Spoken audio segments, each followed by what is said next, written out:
supposed to be an absence. Okay. Questions so far? Yes, sir. Is that the only time he's absent? Yes. That is the only time the entire year.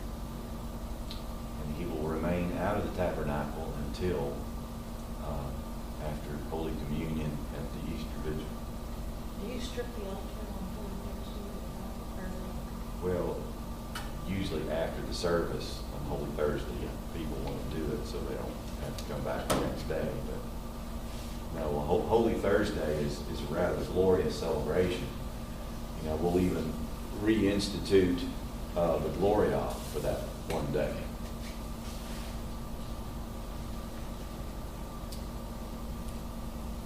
Okay. What's with the incense? Why do they use the incense? Incense is just a sign of the holy or reverence. You know, we get it from our Jewish ancestors. Where we get everything we do, frankly. If you've ever read Psalm 141, you know, may our prayers arise before you like incense. That line from Psalm 141, you know, that's what it meant to them, was this sign of holiness, and like prayers rising before God. Same idea, that's why we do it. Because we're using the incense, in this case, toward Him, toward Jesus. Certainly not more weird than that. We do use it at funerals around the deceased body in the casket. That's a sign of praise. And our prayers for the person rising before God. Okay. So then there is Good Friday. Okay. Churches, this is the only day of the entire year where Mass is forbidden.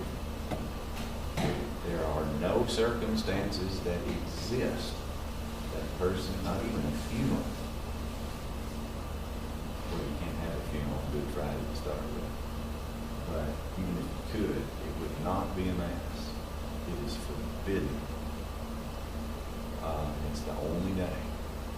Now you're going to hear people probably call it Mass. You ain't going to Mass on Good Friday. No, I'm not going to Mass. Because there's not any Mass. We're going to a service. We ain't going to Mass. But you'll probably hear that. But don't let it confuse you. Okay? It is a service. And it's a unique service. We celebrate only once a year again. Okay? The altar will have been prepared, as Dee Dee pointed out. It will be bare, stripped completely bare. There will be no decorations. The sanctuary will be bare. The tabernacle will still be empty. And that's all supposed to be very stark and sparse on purpose to fit the character of the day. Because after all, this is the day the Son of God dies on the cross.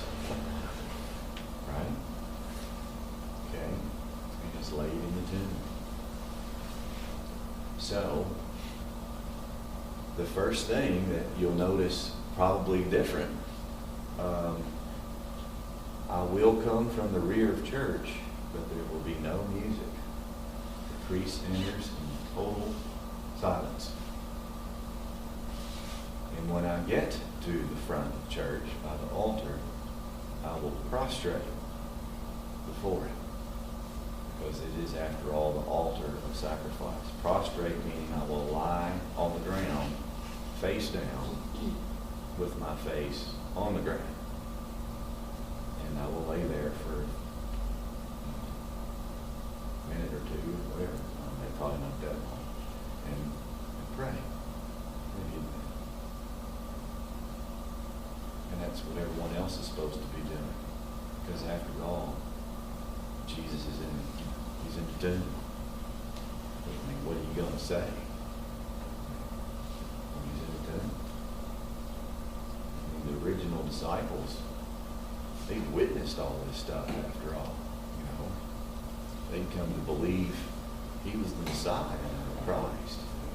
They had a certain understanding of that. And things didn't turn out like they expected at all, even though he told them it was going to happen. You know, he got brutally tortured and murdered. I mean, executed. I mean, this was nothing pretty here. It was intended to be as agonizing as possible and as humiliating as possible. And it was completely. You know, we sometimes kind of sanitize it. It's like putting a cloth around it. You don't do any cloth around it. You're totally naked hanging out there. That's part of the humiliation. So we're quiet. What are you going to say in the face of that? Yes. So is it, I know you said Thursday's kind of like rejoicing, so this is kind of like a day of like mourning, kind of like Very somber. Yes, sir. trying to figure out the day. Somber, yeah. Did they use the cell? But not only somber. It is somber, but it's also thankful. Thank you for what you've done. I mean, my gosh. Thank you. Praise you. You know, I mean, holy mackerel. That's pretty extreme. You know, for God to do something like that. Okay.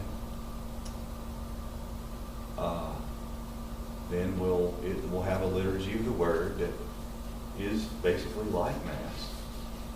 And the Gospel will again be the Passion of Jesus. And on Good Friday, it's always the Passion according to John. It doesn't go by any yearly cycles. It's always from John. The same thing. We'll be 4 parts, you know, Jesus and a narrator, person doing some other parts, and then parts for the crowd. We'll do it the same way. So I encourage you to participate in that. Follow along. It's always hard to say crucify him on that day with a Yeah. And it's like it's more real or something. And then after the homily,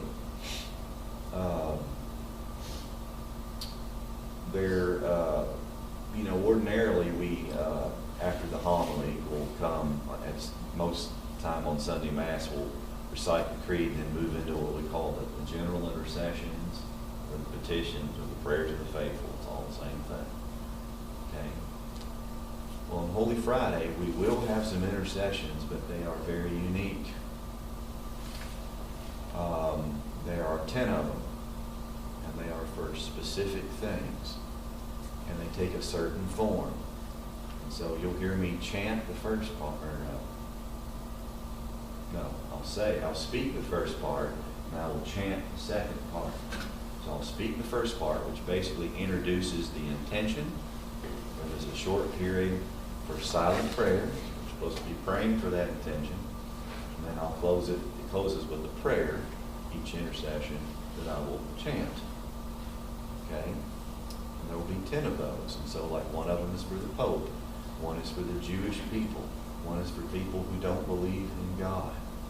I can't even remember what all the others are now, but anyway, 10 of them. It's the only time of year you're going to hear those things. Okay, after we do that, there is a collection actually on Holy Thursday, and it's for the Holy Land. It's not for St. Agnes, but all of the shrines and holy sites there. I mean, obviously it takes a little money to keep that up, so we do that. Then afterwards, we have, used to be called veneration, now it's adoration of the cross. And so we have up a certain cross, and you'll see it on Holy Thursday in the sanctuary, but we'll remove it because we're going to use it during Good Friday service. It'll be in the rear of church. Servers and I will go back there, I'll get it, and 3 times, once in the rear of church, once in the middle, and once when I get to the front. We'll stop at each of those 3 points. I will hold the cross up and chant.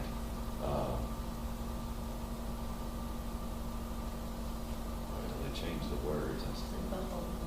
Yeah, it's behold the wood of the cross.